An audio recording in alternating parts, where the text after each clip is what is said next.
दोस्तों हम लोग इस पहल में जो बिहार में होने वाली शिक्षक भर्ती है TRE 4 के नाम से आएगी, टीचर रिक्रूटमेंट एग्ज़ाम 4.0, उसके लिए हम लोग जो है कि साइंस को देख रहे हैं। और ये वो प्रश्न है, जनरल साइंस के वे प्रश्न हैं। जनरल साइंस में सबसे पहले हम लोग फिजिक्स को देख रहे हैं, भौतिक विज्ञान को। तो इसमें वे प्रश्न हैं जो TRE 1, TRE 2, TRE 3 जो कैंसिल हो गया था, या TRE 3 जिसका रिजल्ट आ चुका है, इनमें आए हुए सवाल हैं। वो सवाल चाहे प्राइमरी के हों, चाहे जूनियर के हों, चाहे TGT के हों, चाहे PGT के हों, समान अध्ययन वाले भाग में जो सवाल आए हैं उन्हीं सवालों को हम लोग देख रहे हैं। और इसके देखने का ये फ़ायदा होगा कि अगर यहाँ से सवाल रिपीट करेंगे TRE 4 के एग्ज़ाम में तो वो हम लोग जो है कि सही कर सकेंगे। तो चलिए दोस्तों, हम लोग इसके पहले वीडियो में हमने जो है कि प्रकाश से पहले जितने चैप्टर हैं उनको हम करा चुके हैं।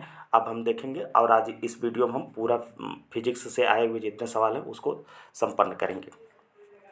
तो पहला सवाल है आज प्रकाश नामक चैप्टर का कि वाहनों के साइडों में ट्रैफिक देखने के लिए किस प्रकार के दर्पण का प्रयोग होता है? अवतल, समतल, उत्तल, उपर्युक्त में से एक से अधिक, उपर्युक्त में से कोई नहीं।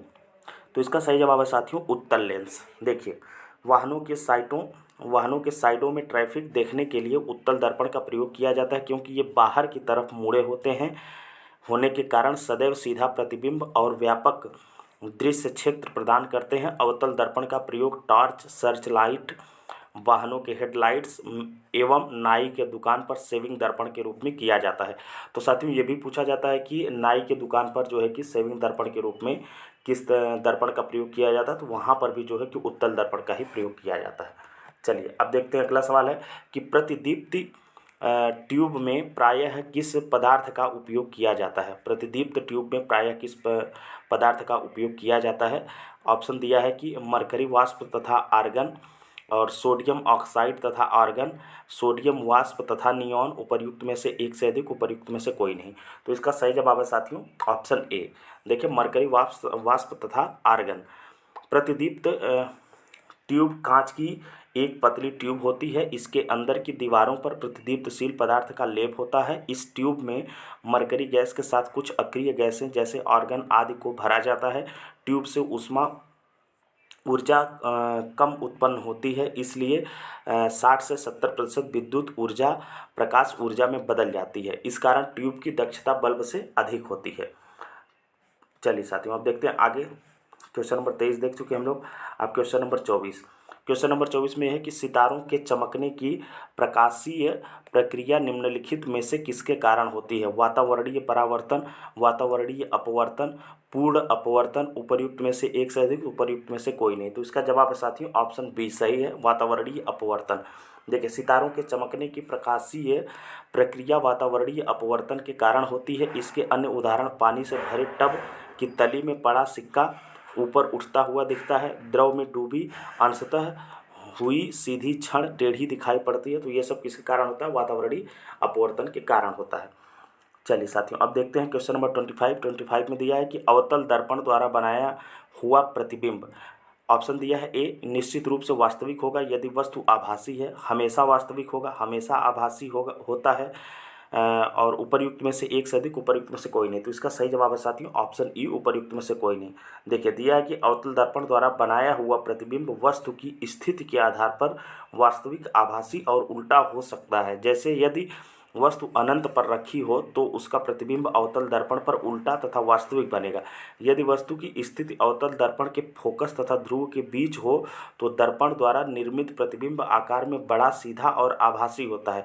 ऐसी स्थिति में दर्पण का प्रतिबिंब दर्पण के पीछे बनता है। इस प्रकार विकल्प ई जो है कि सही होगा। अब क्वेश्चन नंबर 26 है साथियों कि किसी शब्दकोश में लिखे गए अक्षरों को पढ़ते समय आप निम्न में से कौन सा लेंस पसंद करेंगे?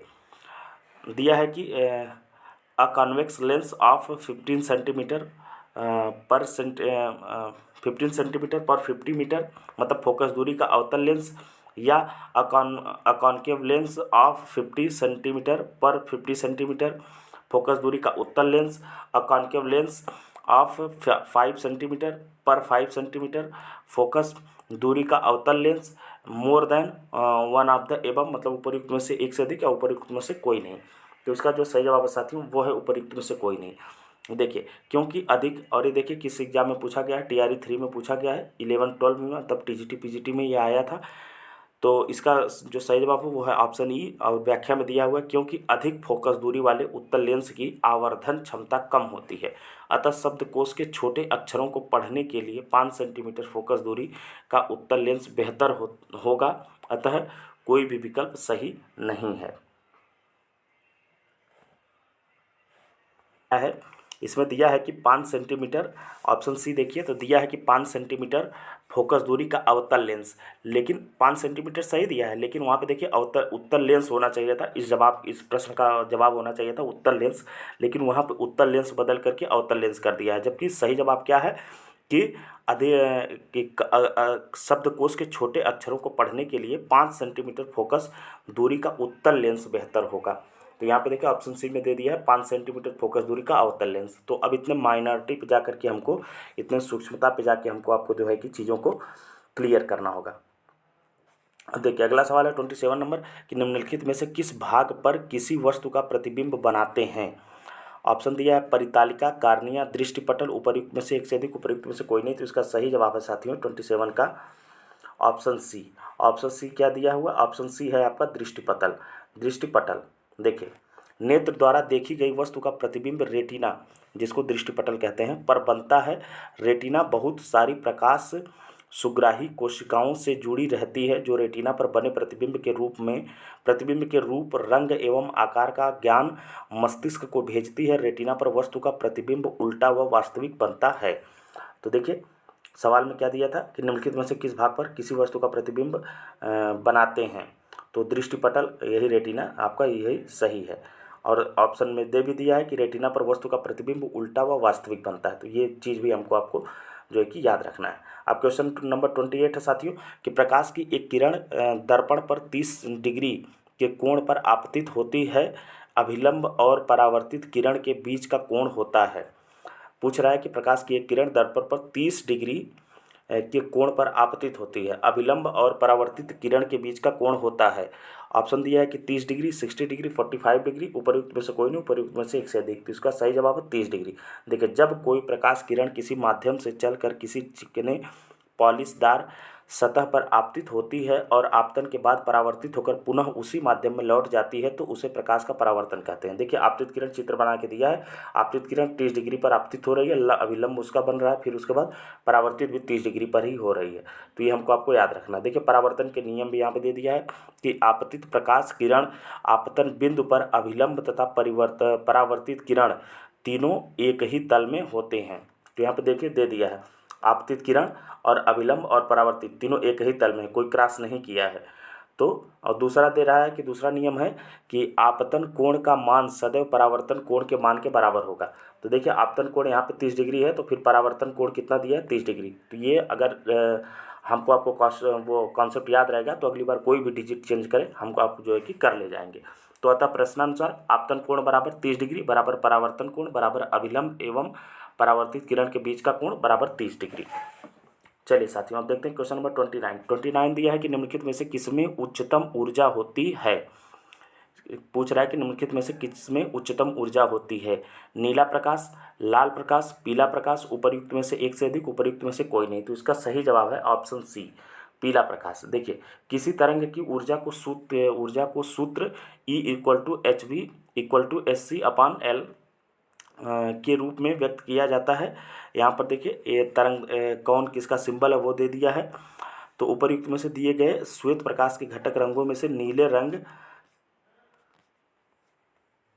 रंग के प्रकाश की तरंगदैर्घ्य लाल रंग के प्रकाश एवं पीले रंग के प्रकाश की तरंगदैर्घ्य की तुलना में कम होती है, जो कि 450 से 420 nm तक होती है। अतः स्पष्ट है कि नीले रंग के प्रकाश की तरंगदैर्घ्य की ऊर्जा उच्चतम होगी। तो ये आपको याद रखना है, ऐसे याद रख लीजिएगा कि इन दिए हुए प्रकाश रंगों में से नीला प्रकाश रंग की तो जो है कि प्रकाश ऊर्जा सबसे ज़्यादा, पीला रंग की प्रकाश ऊर्जा जो है सबसे ज़्यादा होगी।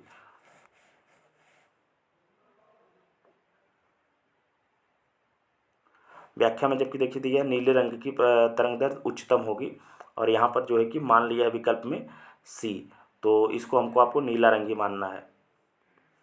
चलिए अब देखते हैं क्वेश्चन नंबर 30। क्वेश्चन नंबर 30 में दिया है कि एक उत्तल लेंस की फोकस दूरी FL = 10 सेंटीमीटर है, पानी में इसे डुबोने पर यह कार्य करेगा। तो ये कार्य करेगा, दे रहा है कि FL बराबर 10 सेंटीमीटर से एक उत्तल लेंस की तरह, FL बराबर 10 सेंटीमीटर के एक अवतल लेंस की तरह, FL is less greater than 10 centimetre के एक उत्तल लेंस की तरह, उपरयुक्त में से कोई नहीं, एक से अधिक अथवा उपरयुक्त में से कोई नहीं। ये साथियों देखिए, ये भी पूछा गया है पेपर 3 में, और ये BPSC TRE में पूछा गया है। अब ये नहीं दिया है कि किस वर्ग में पूछा गया था ये, तो इसका सही जवाब है ऑप्शन सी। अब यही आप अंदाज़ा लगा सकते हैं कि प्रकाश वाले चैप्टर से, लाइट वाले चैप्टर से कितना जो है कि फार्मूला बेस्ड या कॉन्सेप्चुअल सवाल बनाया है। तो आई थिंक ये कक्षा 10 की NCERT में ऐसे जो है कि क्लियर हो जाएगा। तो आपको कक्षा 10 की NCERT कंपलसरी है, पढ़ के जाना चाहिए साइंस के लिए। तो देखिए इसका व्याख्या देखते हैं। देखिए एक उत्तल लेंस की फोकस दूरी FL 10 सेंटीमीटर है। पानी में इसे डुबोने पर FL is greater than 10 centimetre के एक उत्तल लेंस की तरह कार्य करेगा। मतलब पानी में डुबोने पर इसका जो है कि फोकस दूरी बढ़ जाएगी। अब आगे क्वेश्चन नंबर 31। हालांकि दृश्य प्रकाश में जल पारदर्शक होता है, दूरस्थ वस्तुओं को जल की महीन बूंदों से निर्मित कोहरे में नहीं देखा जा सकता है। यह इसलिए होता है क्योंकि, ऑप्शन ए है कि दृश्य प्रकाश में जल की महीन बूंदें अपारदर्शी होती हैं।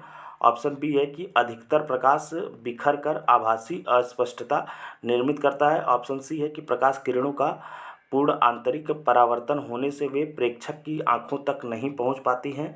ऑप्शन डी है कि उपर्युक्त में से एक से अधिक, उपर्युक्त में से कोई नहीं। तो इसका जो सही विकल्प है वो है ऑप्शन बी। देखिए हालांकि दृश्य प्रकाश में जल पारदर्शक होता है, दूरस्थ वस्तुओं को जल की महीन बूंदों से निर्मित कोहरे में नहीं देखा जा सकता है। ऐसा इसलिए होता है क्योंकि अधिकतर प्रकाश बिखर कर आभासी अस्पष्टता निर्मित करते हैं, स्कैटरिंग के कारण। अब देखिए आगे क्वेश्चन नंबर 32 कि एक वर्णी प्रकाश एक माध्यम से दूसरे माध्यम में प्रवेश करता है, निम्नलिखित में से कौन सा गुण नहीं बदलता है।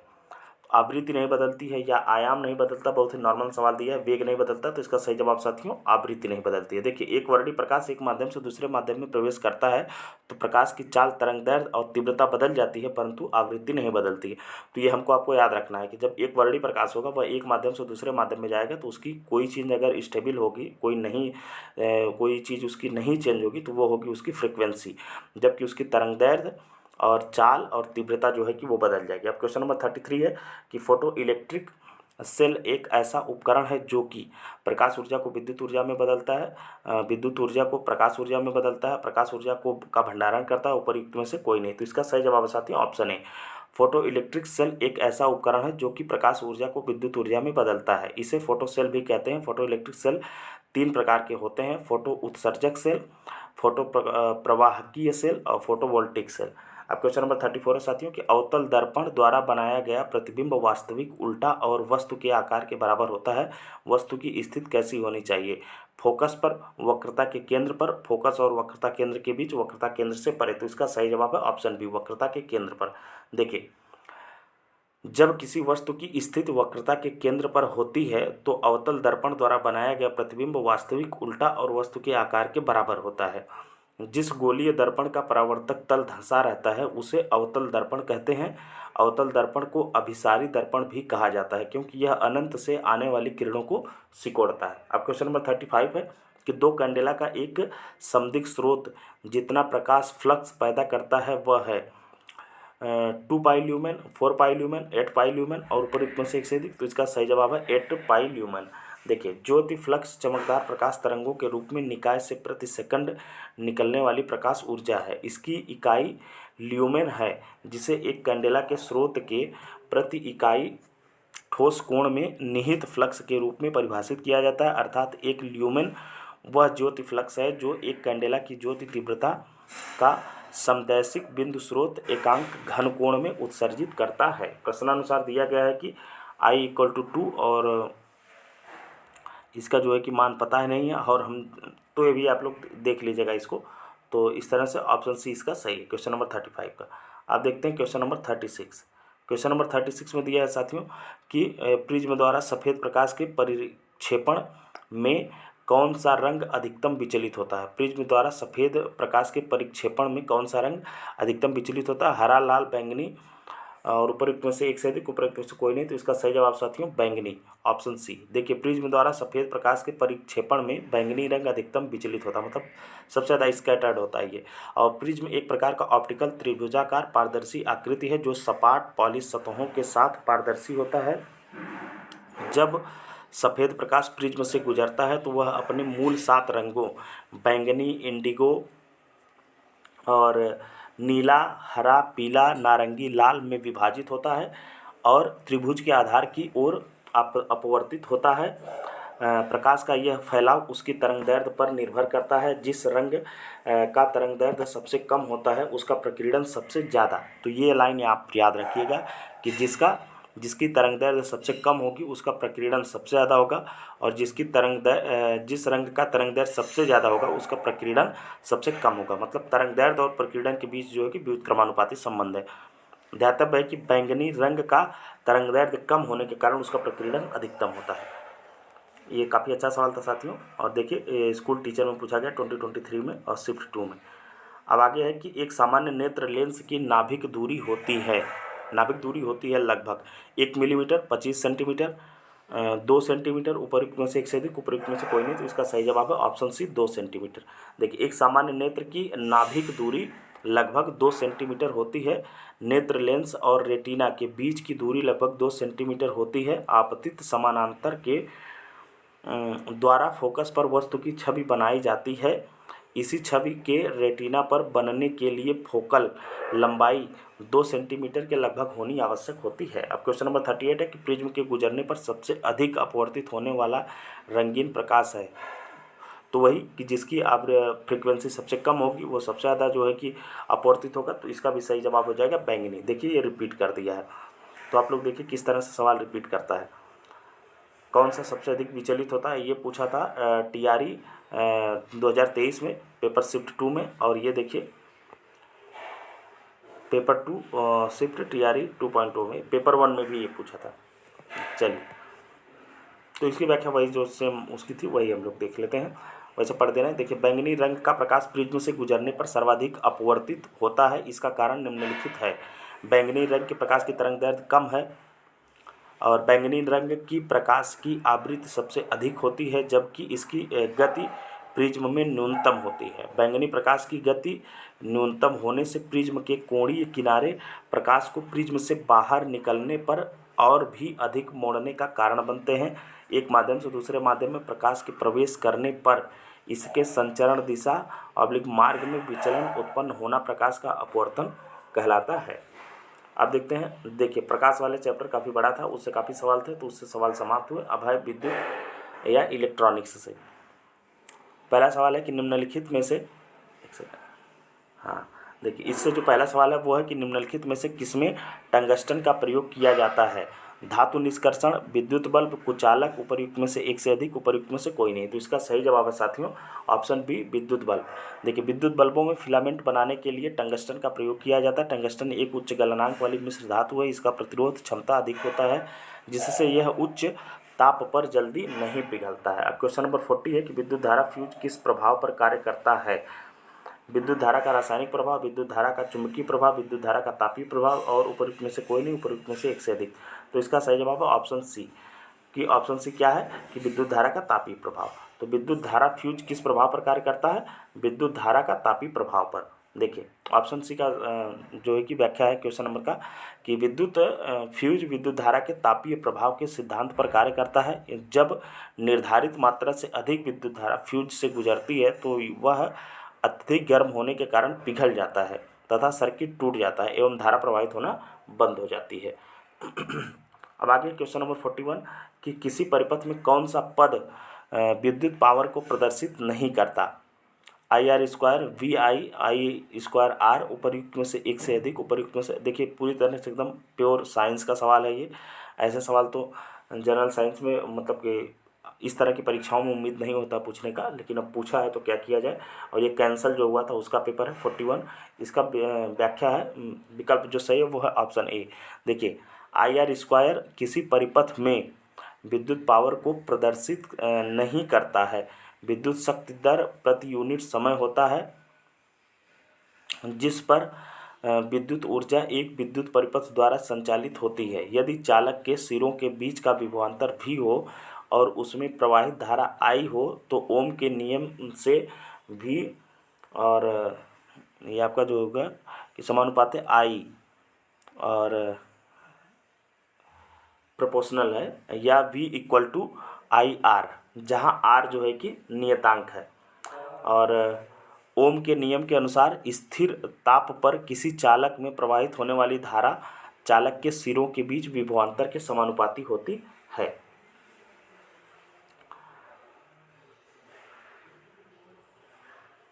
अब देखिए आगे है कि क्वेश्चन नंबर 42, इलेक्ट्रॉन का प्रवाह निम्नलिखित में से क्या कहलाता है? अपघट्य, विद्युत लेपन, विद्युत धारा, उपयुक्त में से एक से अधिक, उपयुक्त में से कोई नहीं। तो इसका जो सही जवाब है ऑप्शन 42 का वो है कि ऑप्शन सी। देखिए इलेक्ट्रॉन का प्रवाह विद्युत धारा कहलाता है और विद्युत धारा ऋणात्मक आवेशों का प्रवाह है जिन्हें इलेक्ट्रॉन कहते हैं। धारा प्रवाह की दिशा इलेक्ट्रॉनों के प्रवाह के विपरीत होती है। क्वेश्चन नंबर 43 है कि सड़क प्रकाश में उपयोग होने वाले बल्बों को जोड़ा जाता है श्रेणी क्रम में और दोनों श्रेणी तथा समानांतर दोनों क्रम में, और समानांतर क्रम में उपयुक्त में से एक से उपयुक्त में से कोई नहीं। तो इसका सही जवाब है ऑप्शन सी। देखिए सड़क प्रकाश में उपयोग में आने वाले बल्बों को समानांतर क्रम में जोड़ा जाता है क्योंकि बल्बों को श्रेणी क्रम में जोड़ने से प्रकाश में गिरावट आती है जिससे यह इसके रेटेड ल्यूमेन से कम चमक देगा। इसलिए बल्बों में रेटेड ल्यूमेन बनाए रखने के लिए इसे समानांतर क्रम में जोड़ा जाता है। क्वेश्चन नंबर 44 है कि निम्न में से कौन सा गैर ओहमिक प्रतिरोध का प्रतिनिधित्व करता है? नाइक्रोम, तांबा, टॉर्च बल्ब, उपयुक्त में से एक से अधिक, उपयुक्त में से कोई नहीं। तो इसका सही जवाब है ऑप्शन सी, टॉर्च बल्ब। देखिए गैर ओमिक प्रतिरोध ओम के नियम का पालन नहीं करते हैं। उदाहरण के लिए अर्धचालक, डायोड, थर्मिस्टर और प्रकाश निर्भक प्रतिरोधक एवं टॉर्च बल्ब शामिल हैं। ये घटक ओम के नियम का पालन नहीं करते हैं क्योंकि इनका प्रतिरोध वोल्टेज, तापमान या प्रकाश की तीव्रता के साथ बदलता रहता है। अब क्वेश्चन नंबर 45 के साथियों कि रासायनिक गुणों को अपरिवर्तित रखते हुए परमाणु के नाभिक में जोड़े जाने वाले कण हैं न्यूट्रॉन, इलेक्ट्रॉन, प्रोटॉन, उपयुक्त में से एक से अधिक, उपयुक्त में से कोई नहीं। तो इसका सही जवाब है ऑप्शन ए, न्यूट्रॉन। देखिए रासायनिक गुणों को अपरिवर्तित रखते हुए एक परमाणु के नाभिक में जोड़े जाने वाले कण न्यूट्रॉन है।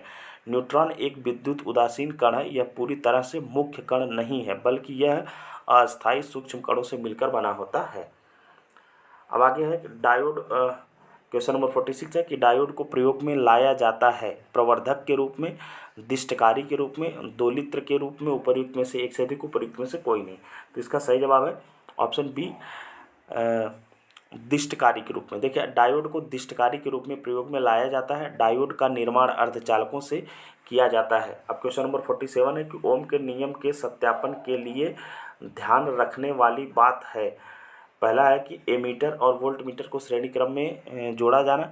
ऑप्शन बी है कि एमीटर को श्रेणी क्रम में और वोल्टमीटर को समानांतर क्रम में जोड़ा जाना चाहिए। और ऑप्शन सी है कि एमीटर को समानांतर क्रम में और वोल्टमीटर को श्रेणी क्रम में जोड़ा जाना चाहिए। ऑप्शन डी है कि उपयुक्त में से एक से अधिक और ऑप्शन ई है उपयुक्त में से कोई नहीं। तो इसका सही जवाब है साथियों ऑप्शन बी। देखिए विद्युत धारा के प्रवाह को संबंधित ओम के नियम में इसके सत्यापन के लिए एमीटर को श्रेणी क्रम में तथा वोल्टमीटर को समानांतर क्रम में जोड़ा जाना चाहिए। ओम के नियम के अनुसार यदि स्थिर ताप पर किसी चालक में प्रवाहित होने वाली विद्युत धारा पहला चालक के सिरों के बीच विभवांतर के समानुपाती होती है, मतलब R = V/I। अब क्वेश्चन नंबर 48 है कि विद्युत विभव को मापने के लिए किस उपकरण का प्रयोग किया जाता है? पोटेंशियोमीटर, गैल्वेनोमीटर, वोल्टमीटर, उपयुक्त में से एक से अधिक, उपयुक्त में से कोई नहीं। तो विद्युत विभव को मापने के लिए जिसका प्रयोग होता है उसका नाम है यहाँ पे गैल्वेनोमीटर द्वारा मापा जाता है। वोल्टमीटर और गैल्वेनोमीटर दोनों दिया है तो उपयुक्त में से एक से अधिक। तो इसका विकल्प ऑप्शन डी सही होगा। देखिए विद्युत विभव मतलब इलेक्ट्रिक पोटेंशियल को वोल्टमीटर और गैल्वेनोमीटर द्वारा मापा जाता है। किसी धनात्मक आवेश को अनंत से विद्युत क्षेत्र के किसी बिंदु तक लाने में किए गए कार्य एवं आवेश के मान के अनुपात को उस बिंदु का विद्युत विभव कहा जाता है। यह एक अदिश राशि है जिसका एसआई मात्रक वोल्ट है। तो साथियों आज की वीडियो में इतना ही रहने देते हैं और आगे के जो है कि चैप्टर को नेक्स्ट वीडियो में हम कंटिन्यू करेंगे। अगर आपको वीडियो अच्छा लगा हो तो चैनल को लाइक करिए और चैनल को सब्सक्राइब करिए और वीडियो को लाइक करिए। Thank you.